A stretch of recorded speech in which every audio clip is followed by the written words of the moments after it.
في البدء كان الكلمة والكلمة كان عند الله وكان الكلمة الله.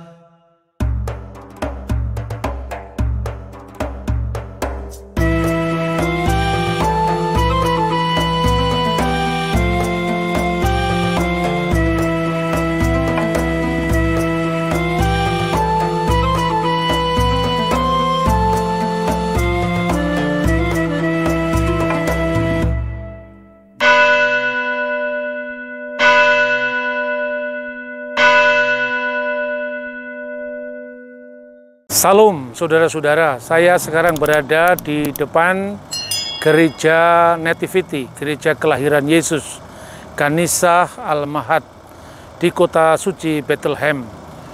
Gereja ini dibangun pertama kali oleh Santa Helena tahun 326 Masehi.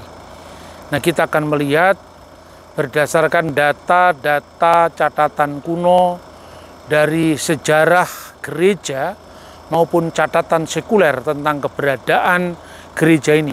Bagaimana jejak-jejak historis dari awal sampai berdirinya gereja ini hingga sekarang. Mari ikut saya.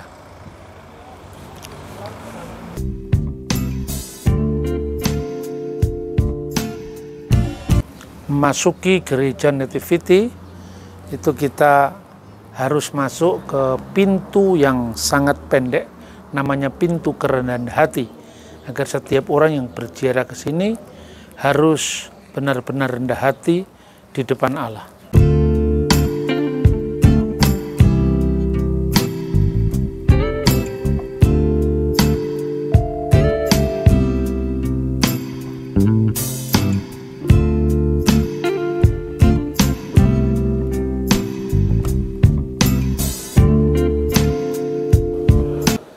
Jadi sebagaimana yang dicatat dalam Injil bahwa Yusuf harus datang dari kotanya Nazaret di wilayah Galilea menuju ke Bethlehem di wilayah Yudea karena untuk menjalankan sensus yang dilakukan oleh pemerintah Roma saat itu. Maka datanglah Yusuf dengan Bunda Maria ketika Bunda Perawan masih mengandung Yesus. Dan tentu karena Yusuf itu berasal dari keturunan Raja Daud, maka pastilah dia datang kepada salah seorang keluarga besarnya di tempat ini. Dan Alkitab hanya mencatat di dalam Injil Lukas pasal 2 ayat 6 dan 7. Ketika mereka di situ, artinya mereka berada di Bethlehem, tibalah waktunya bagi Maria untuk bersalin. Lalu ayat 7, dan dia melahirkan seorang anak laki-laki, anaknya yang sulung, lalu dibungkusnya dengan lampin dan dibaringkan dalam palungan karena tidak ada tempat bagi mereka di rumah penginapan. Nah, sudah-sudah selama ini kita membayangkan Bunda Maria di tengah-tengah hujan di bulan Desember, ya seperti itu gambaran orang awam, tidak mendapatkan tempat penginapan. Kata yang diterjemahkan tempat penginapan itu adalah kata luma. Dan kata luma sebetulnya pengertiannya bukan tempat penginapan komersial. Atau lebih tepatnya diterjemahkan bukan tempat penginapan. Mengapa? Karena dalam cerita orang Samaria yang rendah hati, ketika mereka dicerai di jalan, penjahat ini mencederai seseorang yang dalam perjalanan dari Yeriko, kemudian dirawat di sebuah penginapan. Kata penginapan di situ adalah pandikion. Sedangkan dalam teks ini digunakan kata luma. Nah, kata luma itu dalam teks Injil Lukas dan teks Injil yang lain misalnya dipakai ketika Yesus menyuruh murid-muridnya, kamu akan pergi ke kota dan akan bertemu dengan seorang laki-laki yang membawa kendi. Lalu kamu katakan kepadanya, di mana guru akan mengadakan perayaan Paskah bersama murid-muridnya. Lalu tuan rumah itu akan menunjukkan sebuah ruangan atas. Jadi kata luma itu dimaknai dengan ruangan atas. Nah, ruangan atas inilah yang kira-kira kalau direkonstruksikan, tentu bukan rekonstruksi saya pribadi, tapi dari penggalian arkeologi secara khusus yang terakhir ini dilakukan oleh Jerome Murphy O'Connor yang menemukan bahwa di reruntuhan kota tua Bethlehem ini sebuah reruntuhan yang berasal dari pemukiman di abad pertama Masehi.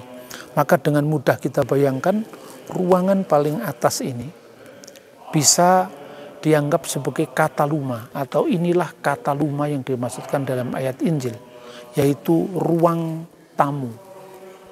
Lah, ruang tamu inilah yang sebetulnya dimaksudkan dalam Injil Lukas, karena tidak ada tempat untuk melahirkan di ruang tamu ini. Biasanya di masyarakat kuno ruangan tamu itu kalau besar tentu ada tempat yang layak untuk misalnya apabila ada keluarga melahirkan. Karena tidak ada ruangan, tidak ada tempat di ruang tamu ini atau ruang atas ini, maka kemudian kepada Bunda Maria diberikan tempat di bawah, yaitu ruangan keluarga.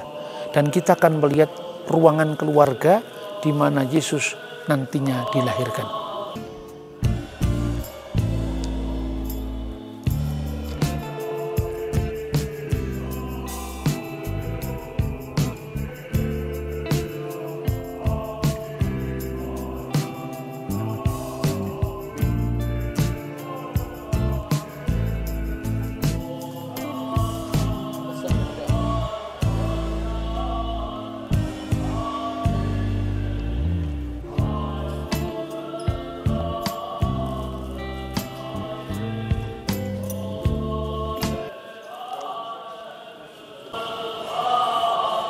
Kita sedang menyaksikan ibadah atau misa atau kudas di gereja ortodok Yunani.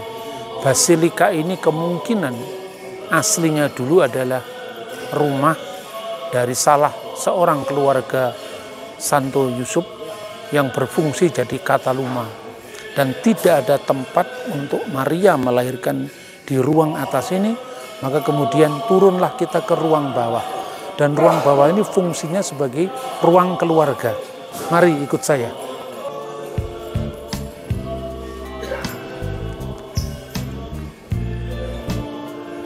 Jadi ketika Bunda Maria tiba waktunya melahirkan, tidak ada tempat di ruangan atas ini, di kataluma ini. Maka kemudian Bunda Maria sama Yusuf turun ke bawah, yang kemungkinan adalah ruangan keluarga, dan melahirkan di bawah ini. Disitulah ada palungan, dan juga nanti kita akan melihat ada satu bintang segi 14 yang menggambarkan Raja Daud, di mana Bunda Maria melahirkan di sana.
Jadi ketika Yesus sudah dilahirkan di tempat itu tadi, yang dikenal bintang Bethlehem, di mana tertulis di sekeliling bintang bersegi 14 yang menggambarkan nama Raja Daud dan juga keturunan dari Abraham sampai Daud 14 generasi, dari Daud sampai pengumuman Babel 14 generasi, dan dari pengumuman Babel kepada Yesus 14 generasi.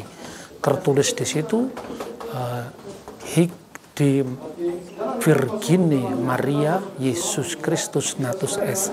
Di sini telah dilahirkan oleh Bunda Perawan Maria Yesus Kristus. Lalu disebutkan dalam Alkitab, inilah palungan tempat Yesus diletakkan. Santo Hieronymus sangat menyesalkan kenapa palungan aslinya itu kemudian dilapisi dengan perak, dilapisi dengan marmer, sehingga bentuk aslinya menjadi tidak jelas. Namun inilah tempat aslinya.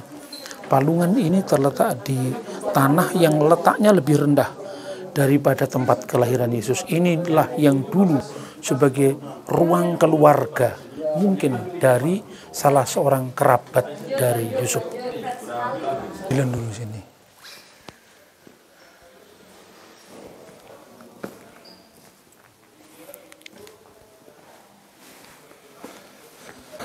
Saudara-saudara, kita baru saja mengunjungi gereja kelahiran Yesus. Dan sekarang saya berada tepat di depan gereja Santa Katerina yang menjadi gereja Katolik. Kalau tadi di dalam itu adalah gereja Ortodoks Yunani, Basilika gereja Ortodoks Yunani yang dibangun sejak zaman Helena, lalu kemudian diperbarui, direnovasi di zaman Kaisar Justinian. Maka sekarang di depan dari gereja Katolik, di mana ada patung dari Santo Hieronymus yang menerjemahkan Alkitab dalam bahasa Latin yang dikenal dengan Vulgata. Baik, lalu kita bisa simpulkan bagaimana awalnya gereja ini ditemukan. Jadi kira-kira pada tahun 135 Kaisar Hadrian itu mengeluarkan sebuah kebijakan yang menghapuskan jejak-jejak iman Kristen dan Yahudi di seluruh tanah suci, termasuk gua kelahiran Yesus yang kemudian dinajiskan dengan menempatkan penyembahan kepada dewa Adonis bersamaan dengan yang gereja di Yerusalem yang akhirnya dibangun sebagai gereja kubur suci, itu dulunya dinajiskan, dibaktikan kepada dewa Jupiter. Jadi hanya sekitar 15 tahun setelah dinajiskan tempat-tempat suci oleh Kaisar Hadrian itu, kita mengenal catatan dari yang terkuno, yaitu Justinus Martir dalam bukunya Dialog with Trypho. Dalam buku itu dikatakan bahwa Yesus dilahirkan di sebuah gua di Bethlehem. Kenapa gua? 100 tahun kemudian juga adalah Origen dari Alexandria mengunjungi tempat ini dan juga mengatakan kita memiliki bukti lain selain catatan Alkitab, yaitu tempat di mana Yesus dilahirkan. Jadi artinya kira-kira bisa dipahami bahwa setelah tahun 135 di mana jejak-jejak Yahudi dan Kristen itu mau dihapuskan dalam sejarah, ketika itu rumah ini atau yang dulunya merupakan pemukiman abad pertama sebagai penggalian arkeologi akhir-akhir ini, di zaman itu setelah dinajiskan itu ditinggalkan dan tinggal gua-gua. Makanya kita mengenal Grotto of Nativity, karena pada tahun 140-an ketika Justin Martir menulis, atau 150-an ketika apologet Kristen itu menulis, ini tinggal gua-gua. Dan kemudian setelah tahun 113 keluarlah apa yang dinamakan Edik Milan, kebebasan beragama. Maka umat Kristen mencoba untuk melakukan pembangunan kembali di situs-situs yang selama itu dikenal sebagai situs-situs Kristiani, dan itu diawali oleh Santa Helena yang kemudian menemukan tempat ini dan membangun di atasnya pada tahun 326 gereja kelahiran Yesus Kristus. Demikianlah kira-kira sejarah dari gereja Nativity. Dan kalau kita mau rekonstruksi ke belakang, setelah para gembala menerima kabar gembira tentang lahirnya Juru Selamat di Migdal Eder, maka dari Migdal Eder yang sekarang ini letaknya di Bethsehur, mereka datang bergegas ke Bethlehem. Tuhan menyertai kita dari kota suci Bethlehem. Shalom.